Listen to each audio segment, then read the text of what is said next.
Ir šitam ypatingai laikotarpį žydai iš tikrųjų jie visą laiką laukė Mesijo, laukė išgelbėjimo, laukė pažado, laukė to Dievo darbo įvykstančio. Ir žinot, kaip įdomu, kartais mes laukiam, o kada ateina, mes net pažįstam. Va taip įdomiai vyksta kartais mūsų gyvenime. Jėzus sako, atėjo pas savus, savieji jo nepriėmė. Ir po to atsiveria galimybė mums, kaip pagonims, atrasti tą Dievo malonę, tą Dievo jėgą. Ir dar vis mes tuo džiaugiamės ir mėgaujamės iki šiol. Ir tai yra didžiulė dovana mums, kur mes vėlgi kartais irgi pamirštam, ką Viešpats, kiek daug jisai duoda ir davė ir dar duos. Ir kiek daug dalykų padaro mūsų viduje, mūsų širdyse ir panašiai. Ir noriu perskaityti iš Mato Evangelijos. Mato Evangelija.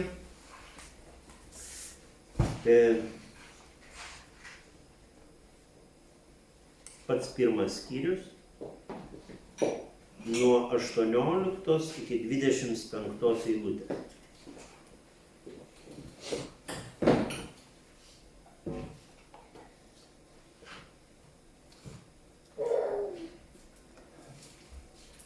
Žinia kaip ir tokia labai žinoma. Jėzaus Kristaus gimimas buvo toksai. Jo motina Marija buvo susižadėjusi su Juozapu, dar nepradėjus jiems kartu gyventi. Ji tapo nėščia iš šventosios dvasios. Jos vyras Juozapas, būdamas teisus ir nenorėdamas daryti jai nešlovės, sumanė tylomis ją atleisti. Įsivaizduokit, kokia keista tokia, galim sakyti, situacija. Jeigu žiūrėt pagal tuometinę tvarką, tuometinius tokius įstatymus,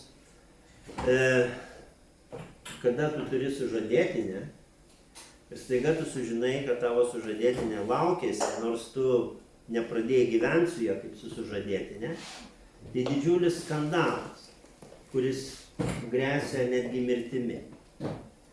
Ir didžiulis skandalas ir tam visoje situacijoje Juozapas, būdamas geras žmogus, teisus, sako, ir nenorėdamas daryti jai nešlovės, sako, reikia tyliai viską sutvarkyti, tyliai išspręsti. Aišku, jam kyla didelis toksai klausimas, kasgi dabar čia įvyko? Kaip čia dabar taip įvyko mūsų gyvenime? Ir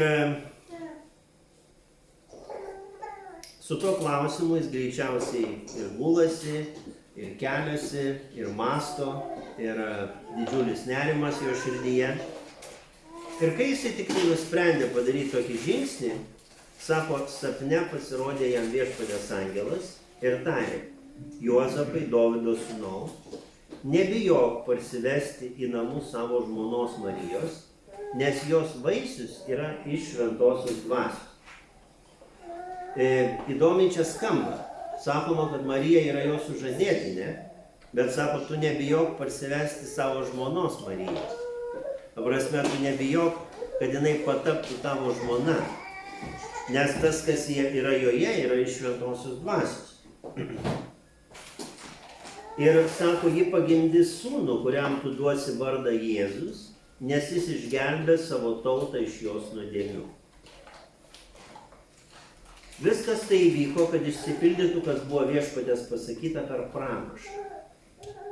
Taigi, jau savo laiku pranašas pranašavo Biblijoje ir šita žinia nėra nauja, nėra šviežia žinia, ji jau yra žinoma žinia. Ir žinia buvo tokia, štai mergelė pradės įsčiose ir pagimdys sūnų ir jį pavadins Emanueliu, tai reiškia Dievas su mumis.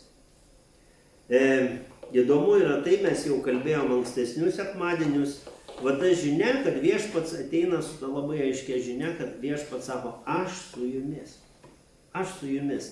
Ir atneša tą vardą, kuriame ir slypi šita žinia, kad Emanuelis, Viešpats su jumis. Visą laiką aš esu su jumis. Ir paskui Jėzus visą laiką kalba šitą žinią, sako, aš jūsų niekada nepaliksiu, niekada neapleisiu, aš visuomet būsiu su jumis. Ir būna mūsų gyvenime situacijų, kada mes vis dar sakom, Dieve, tu mane palikai. Nors Viešpats sako, aš pasakiau, kad aš su jumis. Ir mes kartais nutolstam nuo Dievo. Tarp mūsų kartais ir Dievo atsiranda kažkokia siena, nes mūsų kartais žmogiškumas, kūniškumas, nuodėmė atskiria mus nuo Dievo. Jeigu žiūrėti Bibliją, Biblijoje labai aiškiai pasakyta priežastis, kurios žmogų gali atskirti nuo Dievo. Sako, yra nuodėmė.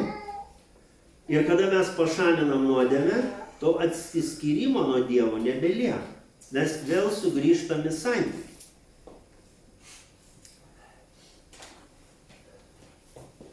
Ir įsivaizduokit, kaip jaučiasi Juozapas. Pradiniam tam etape jis yra visiškoj tokioj sumaišty ir pasimetime.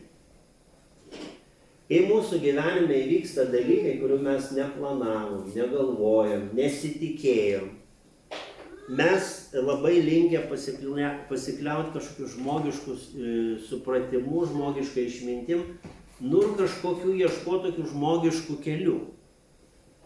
Ir Juozapas lygiai taip pat, jisai mąsto, strateguoja. Ir Dievas ruošiasi jam kai ką visiškai naujo atverti, ko jis nesitikė. Ir svarbiausia žinia, labai stipri žinia, kad sapne jam pasirodo Viešpaties angelas. Ar daug iš mūsų sapnuose pasirodė Viešpaties angelas?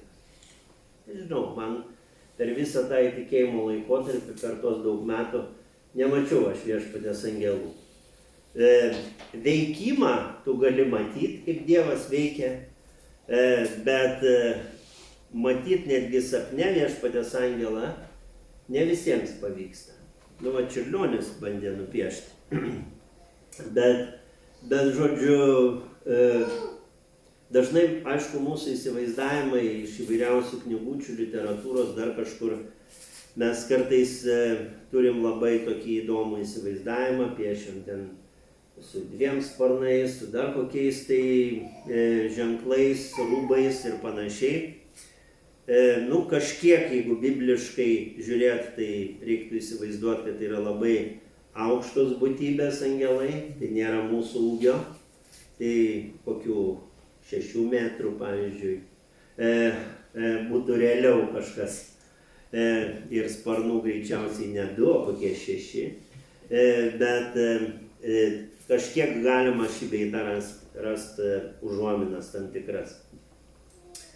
Tai va, tai Juozapas pamato kažką labai didingo savo sapne. Ir kas vyksta? Labai aiški žinia ateina. Labai aiški žinia. Juozapui sako, nebijok. Taigi Viešpats mums irgi visą laiką, kada mes pasimetam, ateina su labai aiškia žinia. Sako, nebijok, Gintarai, nebijok, Renata, nebijok. Labai aiškia žinia jisai siunčia. Ir ką tai reiškia? Kad visų pirma ateina Viešpats su ramybė. Sako, nuramina tave, nebijok. Žinot, mes kartais būna visokių situacijų. Nelaimių, bėdų, mirčių. Mes kartais ateinam ir žmogui sakom, viskas bus gerai.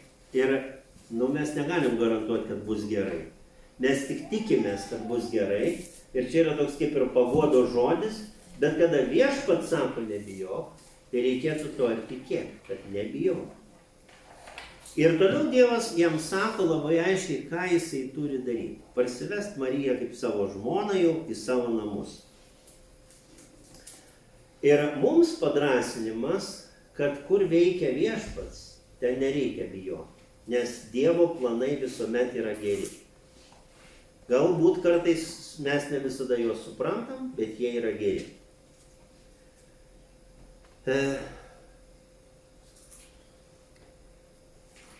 Dievas yra toks siurprizų Dievas. Dažnai žmogiškų požiūrių atrodo keisti dalykai vyksta. Bet ten, kur yra neįmanomi dalykai, kur atrodytų netgi nesuvokiami dalykai, dažnai būna šventosios dvasios darbas. Pavyzdžiui, toks labai paprastas pavyzdys. Jėzus ateina prie tokio tvenkinio. Galima būtų sakyti, stebuklinga, ypatinga vieta, kur laiks nuo laiko tenai retai nužengia Viešpaties angelas, sujudina vandenį, kas pirmas į tą vandenį įlipa, išgyja. Ir ten prie to tvenkinio guli vargšas, ligotas, lošas ir visoks paralyžiuotas, galim sakyti, žmogus. Ir laukia tos dienos daugybę metų, kad jį kažkas įneštų į tą vandenį, kai tas vanduo bus sujudintas to angelo. Ir kada Jėzus prieina ir klausia, kalbasi su juo, tas žmogus sako, matai, niekaip neatsiranda žmogaus, kuris pirmą mane įneštų į tą vandenį, kai tas vanduo sujuda ir aš galėčiau būti išgydytas. Ir Jėzus išklauso jį ir išgydo. Ir kas tam žmogui? Didžiulis šokas, kad nei vanduo sujudėjo, nei jį kas įnešė į tą vandenį, bet Jėzus atėjo ir jį išgydė. Ir jam viso to, ko jis tikėjosi, net neprieš. Ir kartais mes įsivaizduojam, kad galbūt taip, gyvenimas mano susidėliotų ir aš būčiau ten, kaip pavyzdį, laimingas. Bet staiga Viešpats ateina ir kažką išsprendžia mūsų gyvenime ir duoda tą ramybę, kurios pasaulis, sako, negali duoti. Ir staiga tu žiūri, kad daugybė dalykų išsisprendžia. Trečias toks labai svarbus dalykas. Dievas atskleidžia, kad kūdikio vardas bus Jėzus. Čia neseniai girdėjau per radiją, žmogus toksai skambina, kaip ir biškelį net toks nepatenkintas. Ir sako, ten buvo galima užduoti klausimą dvasinį. Ir jis skambina su tokiu klausimu, sako, kaip čia dabar yra, aš skaitau, sako, tą Bibliją, ir ten randu vardai Petras, Jonas, Jokūbas. Sako, tie Jėzaus mokiniai lietuviškais vardais, sako, ir tas Jėzaus vardas toks, sako, kaip ir lietuviškas jiems skamba. Ir sako, tai ką čia, sako, tas šventas raštas lietuvių, sako, parašytas. Ir jis ten kaip ir piktinasi. Ir tas dvasininkas, kuris kalbėjo toks biškelį su jumoru, sako, jo, čia, sako, lietuvių tikėjimas, kuris išplyto per visą pasaulį, sako, labai stiprus. Ir po to sako, ne, jeigu norim, sako, galim jį ir Ješuo vadinti. Bet, sako, mes vadinam Jėzum, kur daugiau toks sulietuvintas vardas. Ir kągi tas vardas reiškia? Viešpats gelbsti, viešpats išgelbsti, kitaip sako. Labai aiškia žinia. Juozapui sako, jo vardas to kūdikio bus Viešpats išgelbsti. Keista būtų, ar nevaikšto vaikas, jau keistas vardas vieniems yra Mozė, Bartimėjus, jau keistas vardas, o čia dabar vaikšto vaikas ir tu sakai, Viešpats išgelbsti, ar ne? Bet toj vėlgi tam žydiškam kontekste, vardai turėjo labai kartais gilias prasmes. Ir tuo pačiu žinia, labai aiškia žinia, kad per šitą žmogų, per šitą kūdikį ateis išgelbėjimas. Ir žinia labai tokia aiški dar tame, kad tai nėra tik kūdikis, tai yra gelbėtojas, tai yra Viešpats.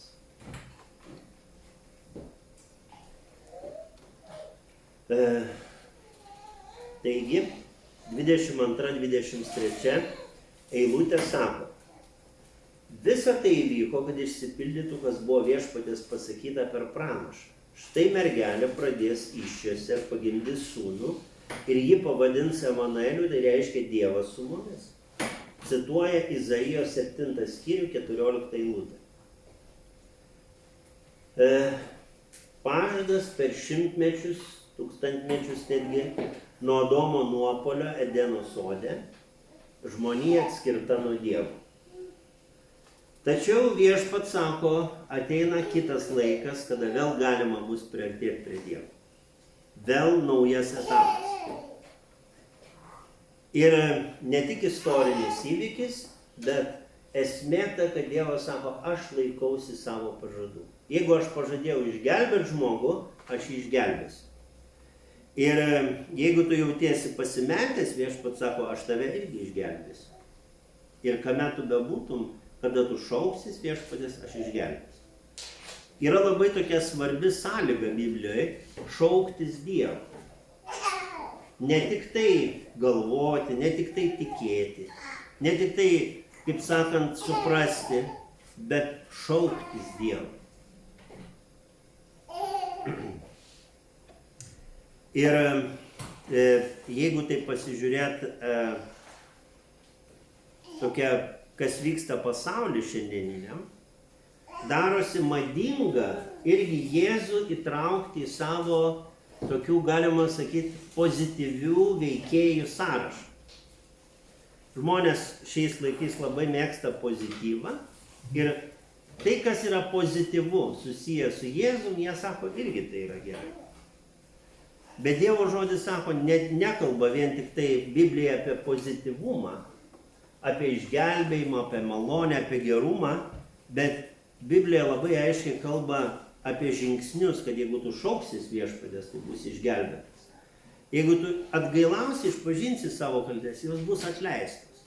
Ne tik tai, kad tu, kaip pasakyti, sakysi, Dievas geras, visus myli ir čia visur man tinka.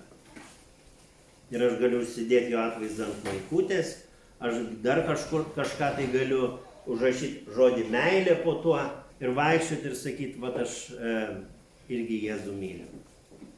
Bet labai svarbu, kas vyksta širdyje, iš tikrųjų.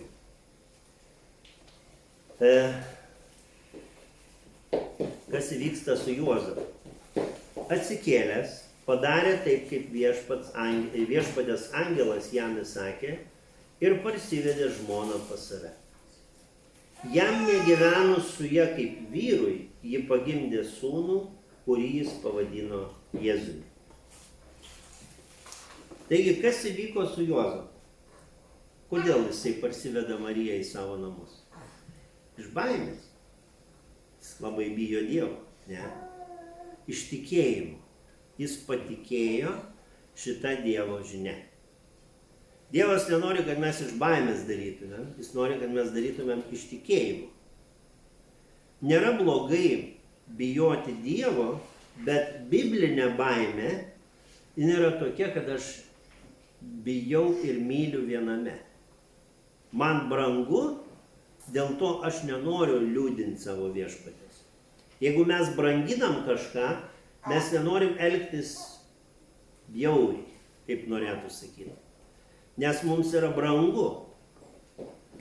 Ir netgi, jeigu žiūrėt tokia biblinė prasme, kada žmonės pradeda neteisėti, bjauriai elgtis Dievo akivaizdoje, kada jie nuo Dievo nutolsta. Pirmas dalykas, jie atgręžia Dievui nugarą, jie nebegarbina viešpatės, jie nebemyli viešpatės, galim sakyti, elgesys keičiasi. Ir dažnai netgi kažkur šeimos gyvenime, dar kažkur mes galim matyti, kada žmonės vadina, sako, meilė atšalo, ir tu žiūri, du žmonės, jie pradeda nebeartėti, nebemylėti vienas kitą, bet kariauti vienas su kitu net.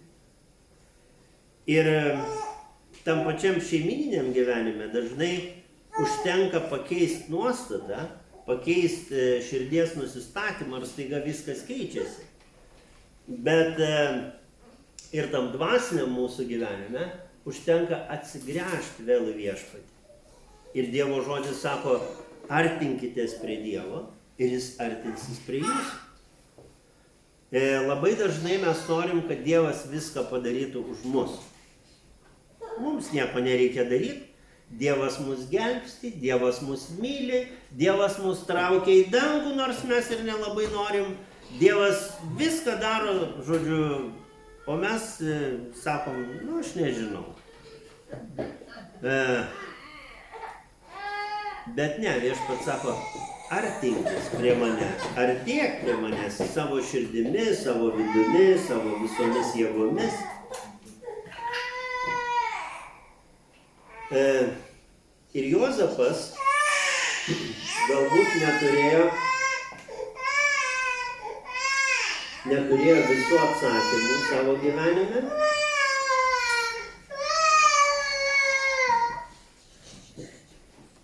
Kai kas biškį pavargo. Neturėjo visų atsakymų savo gyvenime, nežinojo visų sprendimų, kaip juos išspręsti, bet pasirinko pasitikėti Dievu ir paklusti Dievu. Ir kartais išaiškėja vėliau. Žinot, kartais mes pametam kažką ir labai ieškom ir niekaip nerandam. Ne vieną kartą man yra padėjus ir malda, sakau, Dieve, tiesiog man ima nervas, padėk surasti. Ir randi. Bet kartais ne. Ir ką tada reikia daryti? Dažniausiai reikia nusiraminti ir gyventi toliau. Ir praeina truputį laiko ir tu atrandi. Dažniausiai tai būna kur nors arba labai geroj vietoj padėta ir matomoj ir tu nematei, arba taip gerai padėta, sutvarkyta, kad reikia tiesiog kažkada tvarkantis atrasti. Dievas kviečia iš savo komforto zonos žengti į tikėjimo zoną. Tikėjimo zona ne visada yra komforto zona. Nes komfortą tu jautiesi saugiai, ramiai, stabiliai, jokių problemų. Ir tau kartais iš jos reikia išeiti. Ir dažniausiai, kad naudoti tikėjimą, reikia išeiti iš to. Netgi melstis už kitą žmogų, reikia išeiti iš savo komforto zonos. Nes tau reiks dabar šauktis Dievo, kad Dievas ateitų ir padėtų tavo broliui arba seseriai. Nes jis turi problemų. Padėti, pabandyti jam panešti jo naštą. Ir kartais kažkas įvyksta, o kartais ne. Ir labai mes norim, kad visą laiką įvyktų, o jeigu neįvyks, aš galbūt atrodysiu toks kaip ir nevykėlis, mano maldos nestiprios, mano tikėjimas silpnas ir taip toliau. Bet labai svarbus dalykas suprasti, kad Viešpats visada su mumis. Dievo žodis sako, visuomet Emanuelis yra Viešpats su mumis. Ir kaip jis norės, ką jis norės, kada norės, jis viską padarys. Taigi tikėjimas reiškia, kad ne visada mes viską suprantam. Tai reiškia, kad mes pasitikim tuo, kuris viską supranta. Žinot, kaip yra gerai, kad aš ne viską suprantu, bet aš žinau, kad yra tas, kuris viską supranta. Ir aš galiu juo pasitikėti.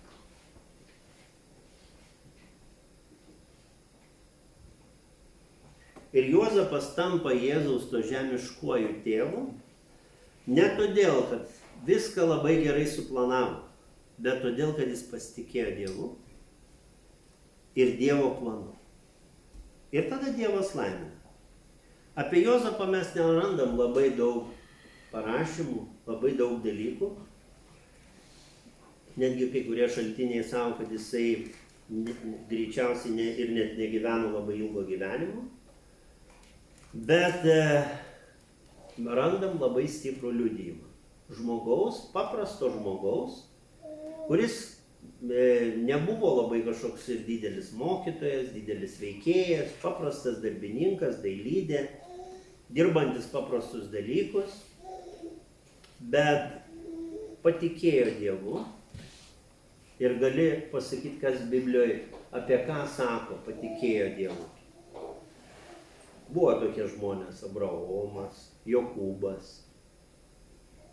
Ir beveik galima būtų priskirti ir sakyti, ir Juozapas buvo tas žmogus, kuris patikėjo Dievu. Nes Abraomui irgi Dievas išvedė į dangų, parodė žvaigždės dangui. Abraomas jau toks sentas, senelis beveik. Ir Dievas sako, matai, bet tiek, kiek matai žvaigždžių dangui, suskaičiuok. Galbūt bandė jisai skaičiuoti, aš nežinau. Gal net nebandė. Nes skaičių pameti tiesiog. Tu skaičiuoji ir pameti skaičių. Ir Dievas sako, tiek bus palikuonių, kiek va čia tų žvaigždžių danguje. Tai vat, ir Juozapas irgi buvo tas, kuris patikėjo Dievu. Ir kai jis patikėjo Dievu, Dievas panaudojo jį kaip tokį nuostabų įrankį. Ką jisai darė? Ne vieną kartą jisai kalbėjo su Dievu. Kitas pokalbis buvo, kada Dievas sako, surink savo šeimą ir bėk, nes atėjo persekiojimas. Atėjo noras Erodui nužudyti tą kūdikį. Ir Juozapas vėl klauso Dievo ir bėga. Ir kada jie atvyksta į Betliejų, tai yra tiek daug keliautojų, kad nei Bookingas neveikia, nei Airbnb, nei kokios dar ten kajak ar dar kažkokios ten yra visokios firmos, niekas, visur užbukinta. Bet šeimininkas parodo tokią malonę. Sako, aš nieko neturiu, bet jis galėjo sakyti, nėra vietų, viskas. Bet jis toks irgi geranoriškas, matydamas, kad ir Marija laukėsi ir kad jie greit gimdyt, jis sako, aš galiu tik tai su gyvuliukais tvarte pasiūlyti. Šieno yra, tokios labai minimalios sąlygos. Gal net jokio mokesčio neeina greičiausiai.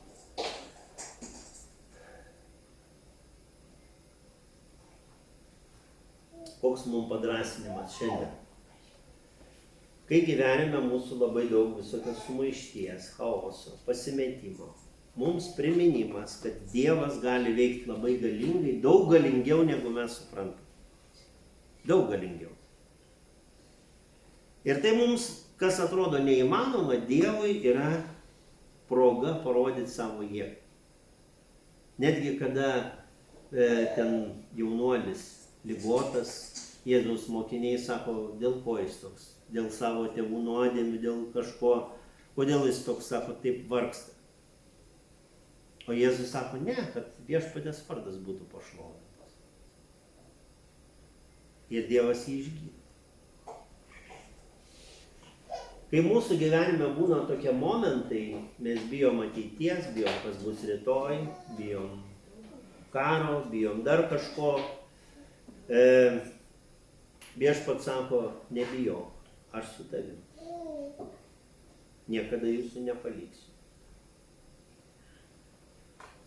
Ir kai mes abejojam Dievo pažadais, netgi savo paties gyvenime, Dievas laikosi savo žodžių.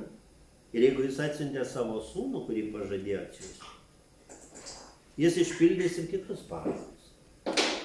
Jis gelbės tavo šeimą, gelbės tave patį, gelbės tavo gyvenimą. Visokių yra keistų kartais situacijų. Ir mes kviečiami Juozapą paimti kaip pavyzdį. Pasirinkti tikėjimą, o ne baimę. Galim sakyti, Juozapo tokia gera savybė, jisai buvo vyriškas. Jis prisiėmė atsakomybę. Jis apsisprendė, kas bus, tas bus, aš pasiimu Mariją į savo namus. Aš apginsiu ją, saugosiu. Ir pasirinko Dievo planą, kai galėjo rinktis patogumą. Nes labai dažnai, ypatingai šitam laike, krikščionis dažnai mėgsta tokį patogiai tikėti Dievu. Kad tiki Dievu ir tau yra patogu. Tau yra viskas, galim sakyti, paruošta. Tu ateini ir tu mėgaujasi visokiais Dievo dalykais. Ir kartais netgi per patogiai. Čia neseniai toks iškilo vaizdas, toks vienas pastorius Afrikoje šventė savo gimtadienį. Ir, kaip ir nieko nebereiktų stebėtis, nieko. Bet, ta prasme, ten buvo tokia šventė ir vadinasi žmogaus arba pastoriaus išaukštinimo šventė. Ir aš supratau, kad iš tikrųjų galvoju, mes kažkaip tai, pamirštam, su kuo, prieš ką ir dėl ko mes vaikštom ant šito žemės.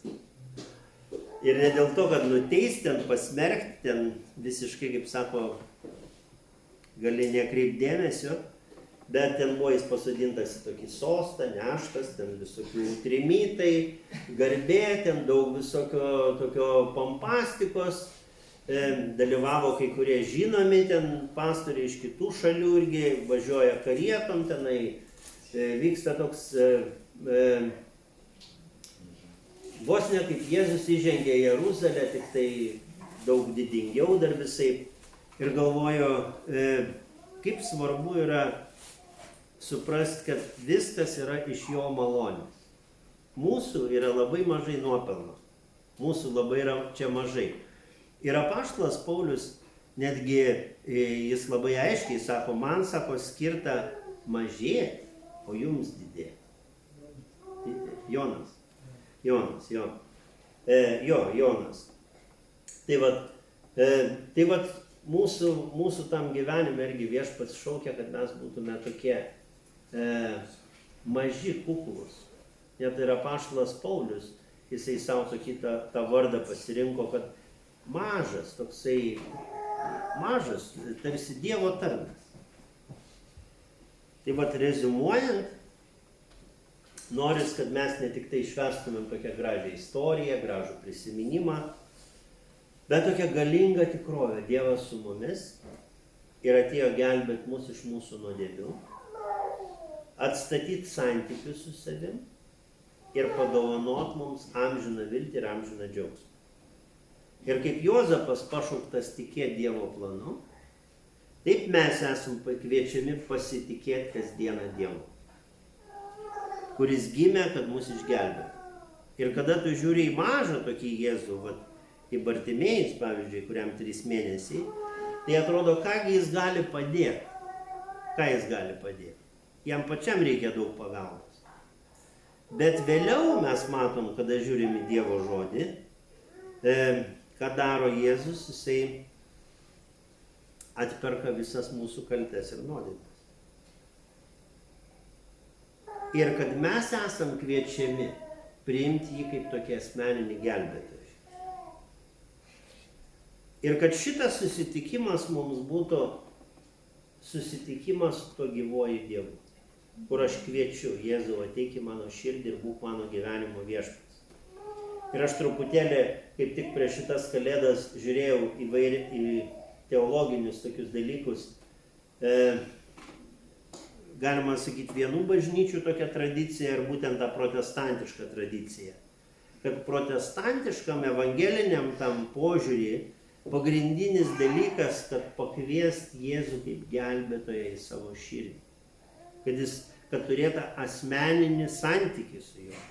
Ne tik kaip istorinį faktą, ne tik kaip tą Jėzų, kuris gimė Betlėjui, ne tik tai kaip tą kūdikėlį, bet kaip tą gelbėtoją, kuris atėjo išgelbėti visus ir tave. Ir tegul tas Jėzaus vardas tampa mums toks labai stiprus liudijimas, išgelbėjimo šūkis, ta realia tokia tikrovė mūsų gyvenime. Kad Viešpats gyvas. Jėzus yra gyvas. Jėzus yra mūsų džiaugsmas, Jėzus yra mūsų viltis, Jėzus yra viskas, kaip norėtų sakyti, mūsų gyvenime. Ir dėl to yra labai svarbu į jį įsikibti ir bus visokių išbandymų, bus visokių problemų, bus iššūkių. Bet kada tu turi pažįsti Jėzų, tai yra ne tas pats, kas tu pažįsti kažkokį labai svarbų asmenį. Šiai dienai net nelabai reiktų įvardinti tokį svarbų asmenį, nes tie svarbus asmenys kartais pagadina savo vardą. Bet tu pažįsti kažką labai svarbaus. Bet ne dėl to, kad tu turi blatą kažkokį, kaip sakant, tokį panaudojant žodį su Jėzum, bet dėl to, kad jis yra tavo viešpats ir tavo gelbėtojas. Ir dėl to, kad tu jį nuoširdžiai myli. Tai iš to ateina viskas.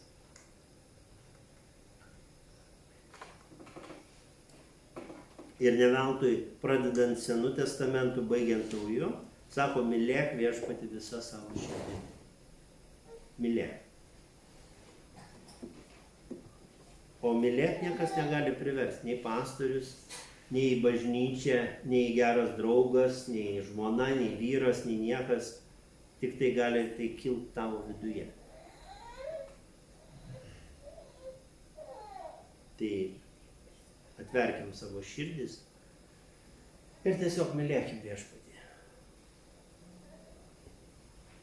Ačiū Dievui.